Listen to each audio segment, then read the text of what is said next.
Thank you for joining this short briefing on trade, outcomes from Davos, the food crisis, and the path to the 12th WTO Ministerial Conference. It's been quite an important Davos for trade, so I'm very pleased to introduce here this evening Børge Brende, the President of the World Economic Forum, Dr. Ngozi Okonjo-Iweala, Director-General of the World Trade Organization, and Svein Tore Holstetter, the President and CEO of Yara. I'm going to ask each of them to make a short statement, and then we will open to questions relevant to the topic. So with that, over to you, President Brende. Well, thank you so much, Sean, and thank you for joining us, Dr. Ngozi, and also Svein Tore, and to the press. We are faced with very much slowing recovery. We're seeing inflation in the US and in the UK that we haven't seen in 40 years. There are many ways of addressing what we're now faced with, but of the economic tools that we do have available in our toolkit, trade and investments is a very important one. There will be no real saving of this recovery without also major steps taken in the field of trade and also on investments. One thing is to secure what we already got. That is also important because there are more protectionism around the corner. There's potential new tariffs, but there are also signs coming now that there is willingness to look at the tariffs that are there to also see it in the context of the increased inflation. It is incredibly important that we have a predictable trade regime and that we incentivize also trade, because we know that trade is the engine behind much of the growth that we have seen in the last 3 decades. So that's why I'm very glad that we had CEOs gathered today that last fall called for action on the trade side as part of the recovery and securing the recovery. I know that also Dr. Ngozi met with trade ministers after that. I'm glad that that took place, and I hope the Davos air is changing a little bit of the sentiment there, because so much is at stake in the run-up to MC12, and we should definitely now secure some positive signals on the trade side. That would be a very, very important part of also strengthening the recovery that, as I said, slower growth and much higher inflation. Some countries really are faced with a real challenge moving into a recession. In Europe and in the US and some major economies is more a question of very slow growth and much higher inflation, and then we need to get the trade agenda right, and there will be no way of getting out of this without also starting to trade with each other and get the investment piece going. So, thank you very much. Director General? Well, let me just add to what Børge said. The issue is that we feel that trade is part of the solution, as was just said, to the multiple crises we face in the world today. This is really unusual, that we're in a world in which we're experiencing simultaneous crises at the same time. We have an international security crisis. We have a health challenge crisis with the pandemic. We have a climate crisis. We have a food crisis, all happening at the same time. And the question we ask ourselves is, how can trade contribute to solving this crisis? And how can trade be part of the solution to what I see as challenges of the global commons? If you look at these crises, what they tend to have in common is that no one country can solve them by themselves. It needs global solidarity to make it work. And the WTO is part of the multilateral institutions created to try and help solve problems. So, and trade has been instrumental in last, as we thought we were rebounding after the crux of the pandemic seemed to be passing in many countries. Trade in 2021, the volume of merchandise trade grew at almost 10% last year, twice the rate of GDP growth. So it contributed almost twice the rate, contributed substantially to GDP growth. And then the war in Ukraine hit. So you have the war, you have the pandemic, you have all the things that were going on before with climate.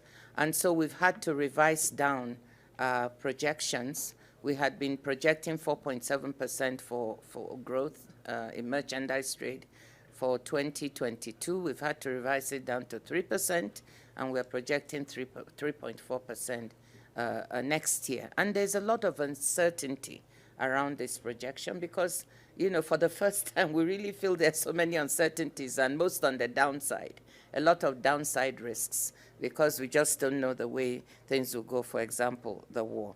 That being said, in the various specific crises, I'll just quickly say that trade has been part of the solution. For the pandemic, for instance, the WTO worked with the CEOs of vaccine companies to help them monitor their supply chains and make sure that inputs and outputs could flow as smoothly as possible. Why is that? Because WTO members, we can see what export restrictions and prohibitions they put in place, what trade facilitating measures they also take, because we have a very good trade facilitation agreement that when our members implement that, enable goods to flow. So we really worked with the CEOs on this. We also work with them on decentralizing and deconcentrating manufacturing and production to diversify risk. So that was being part of the solution. In the food crisis that we are in now, we also think that trade is crucial to play a role. Actually, you can't do it without trade. They are net food importing countries who don't have the means to grow their own food or have very little means. If you don't have trade, you can't move goods from where they are grown to where they are needed. And so we are coming in, we are trying to tell our members also on the export prohibition and restriction side, let's keep it down because we don't want this to exacerbate and lead to price spikes. So the WTO, we are monitoring how many export restrictions. We are trying to get members. We are about 22 countries now with 41 export restrictions or prohibitions on food. And, we are 164 members, so it's not a panic time yet, but we're trying to keep it low. So we can contribute to that. We can contribute to moving food. We are very worried about the situation with the grain in Ukraine and how we move 25 million tons now. We need safe corridors in the Black Sea. The harvest is next month. How do we accommodate another 25 million tons, both for the sake of the Ukrainians, but also for the whole world? So those are just two examples. When we say trade is part of the solution, we mean it. Even for climate, without trade helping to diffuse technologies, the new green technologies, you also would not have solutions. So let me just leave it at that, and just all I want you to leave here with is trade is part of the solution to the challenges we face. Thank you. Thank you, Director General. Mr. Holsever. Thank you. And as we just heard from the Director General, we're in a food crisis right now. 276 million people are faced with acute and severe food insecurity. That's twice the number we had 2 years ago. And that's even before we get the full impact from what is happening now because of the war in Ukraine. And while the war in Ukraine is accelerating this, climate is part of this as well, impacting weather patterns and making farming really difficult. Look at what is happening now in India, 50 degrees Celsius, impacting the wheat harvest. Look at Pakistan, North America with heat waves now, floods, droughts, and that could go on and on. And we have a food system that is global and it's interconnected. Indeed, 80% of the world's population relies on imports for food, whether it's food from farmer or input to farming. So it has huge implications. And if you take lessons from the past, back in 2007-8, when we had the food price spike, about half of the price increase was a result of policy measures, export bans that just amplified the situation. And it's important that we keep trade running and products flowing, as we also heard from the Director-General. Looking at the numbers right now, they are worse than they were in 2007 and 2008, and we all know what happened then with social unrest and destabilization. And while we then have 25 million tons of corn and wheat now trapped inside Ukraine because of blockage, I mean, food going to waste while people are dying from starvation happening right now. Now, I'm not a politician, so I can only plead to humanity. And what we need to do now is to strengthen the food system, stronger regional systems, strengthening the farmers, making sure the farmers are paid for the work that they do, looking after soil health to make it more resilient to climate change, and also lessen the emissions from farming, which in turn will make the food system more resilient. So it's not just about solving the food crisis or the climate crisis. We can do both at the same time. And at the end, I just wanted to say that I'm pleased to see how prominent a role food has had here in Davos now, and also give credit to the World Economic Forum and the teams there for being a convener of getting the whole value chains together to discuss this, because the only way to get this done is through collaboration and in partnerships. Thank you. Thank you. So I'll now take 3 to 4 questions. Please identify yourself and be succinct. So the gentleman in the middle. Larry Elliott of The Guardian. How realistic is it, does the panel think, to have humanitarian corridors to get food out of Ukraine, particularly given that the mood at this conference has been quite hostile towards Russia? And I wonder how the panel imagines that Russia is going to allow grain out of the country, given the hostile rhetoric. Thank you. The lady in the front.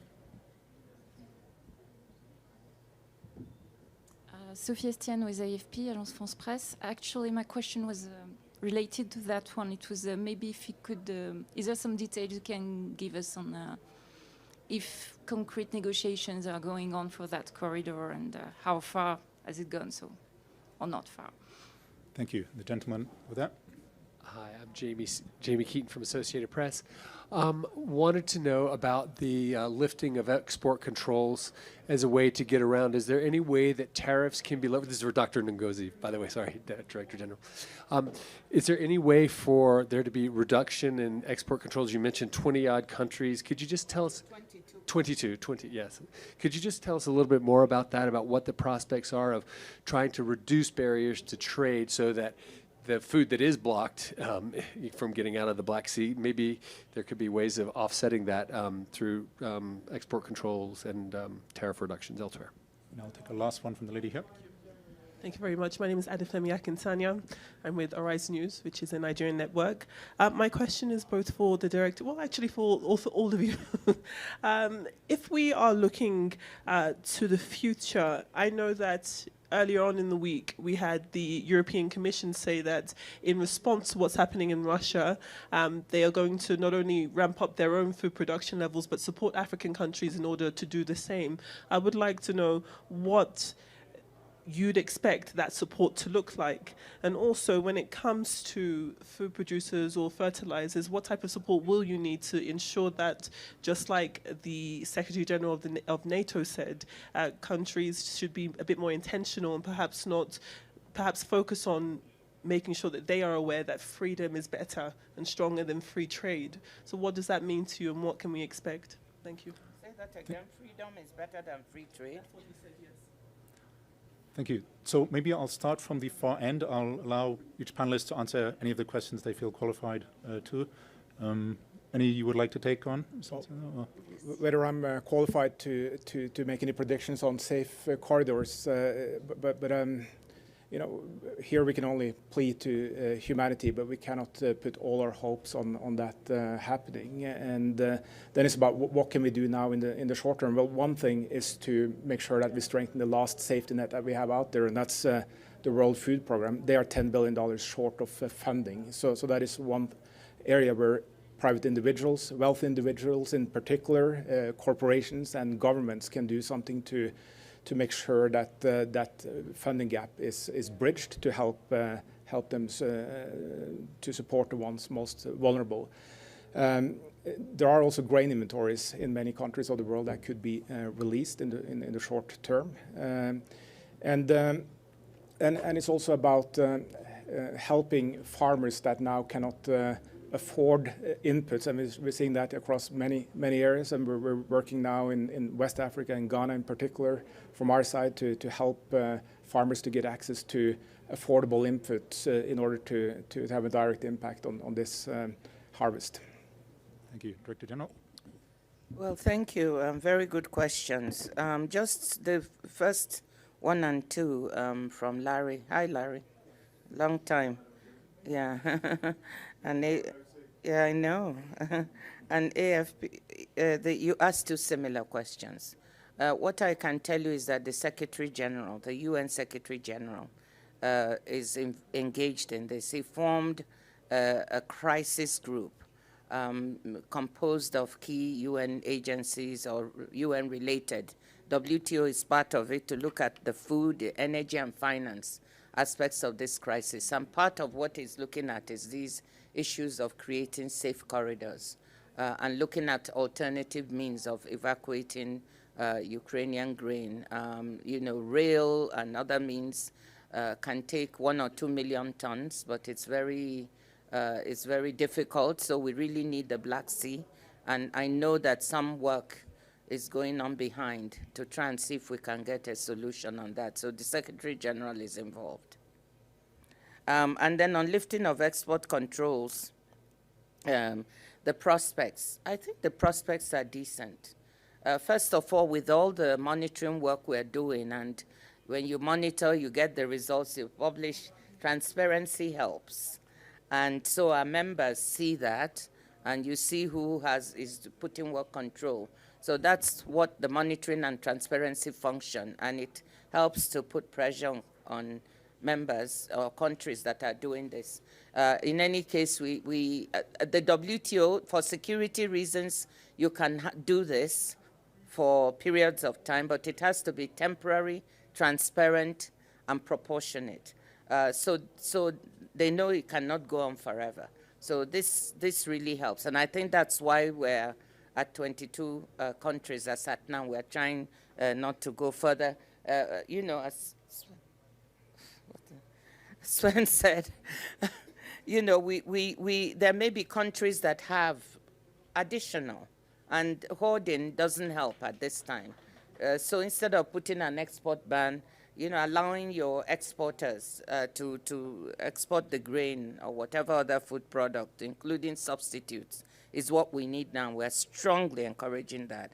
Let's not forget inputs, improved seeds and fertilizer, which we also need for the next harvest. And finally, on the question from my sister, younger sister from Arise, on the farm initiative, I think part of the problem, if this is, I suspect the food crisis, if we don't get these safe corridors out, is going to last another year or two, to be honest with you. In that case, countries should be looking, developing countries, at how they increase their own food production. And this is where, for Africa, for instance, the African Development Bank Board has just approved $1.5 billion to support African countries to intensify their own food production. We have enough arable land on the continent. We can even feed the world. The issue is to get the seeds that are adapted to our conditions and the inputs that can support that, and to farm in a sustainable way. I think, and the farm initiative is trying to work on this from the French presidency, from President Macron.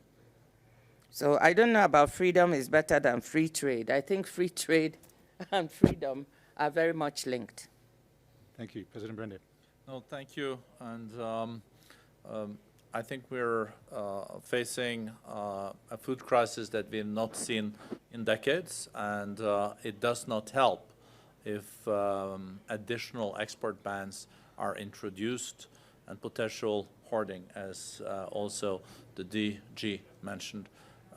We saw that Indonesia lifted the export bans on palm oil the other day. I think more nations should do the same, because this is really a vicious circle to move into. Then I think we should also look at what other steps can be taken now to make sure that we increase the capacity for food production in countries. We know that fertilizers have been doubled in price, and I think one have to look into systems to support, especially poor farmers, in making sure that they don't end up in a situation where they will get less yield because they cannot afford the fertilizers. And this is core topics also for development assistance. And in addition, I think also the World Food Programme and other entities that deal with food should be sufficiently funded. It is very short-sighted if they are now underfunded. Then I think Svein Tore Holsæter and Yara and the companies of the World Economic Forum that are in the big nexus of food, agriculture, but also transportation, why don't we look at also forming a coalition here for companies looking at how can we contribute in this crisis that has come and will stay there. I think there are innovative ways of doing it. I think we just have to think out of the box. But as I mentioned, the worst thing we now can start to do is in panic introduce export bans. And we should also remind each other that there are humanitarian laws and principles. Humanitarian laws should now be complied with. Let's not use this press conference to list all the blatant breaks and non-compliance with agreed humanitarian law, but the basis of humanitarian law born in Geneva is that food and also safety for civilians is at the core of it. These are core values, and we just have to find ways. That's why I'm also so pleased that the Secretary-General and the UN has taken that role. I think there is a scope for the UN here. Thank you. I'm afraid we're going to have to wrap up now. Director-General, do you want a last word as we head towards the ministerial? These are very challenging times for all of us, but particularly for trade ministers and for trade. As we head into the ministerial, negotiating will be difficult. You know, the ministers come to the meetings to negotiate, so we have to see whether we can actually do that in the circumstances we're in. So we're aiming against great difficulty to see what we can achieve at the ministerial, what deliverables we might be able to get. So I'm trying to keep optimistic, but it's tough times. So let's see what we can deliver. Thank you. Thank you all very much. Good evening. Thank you.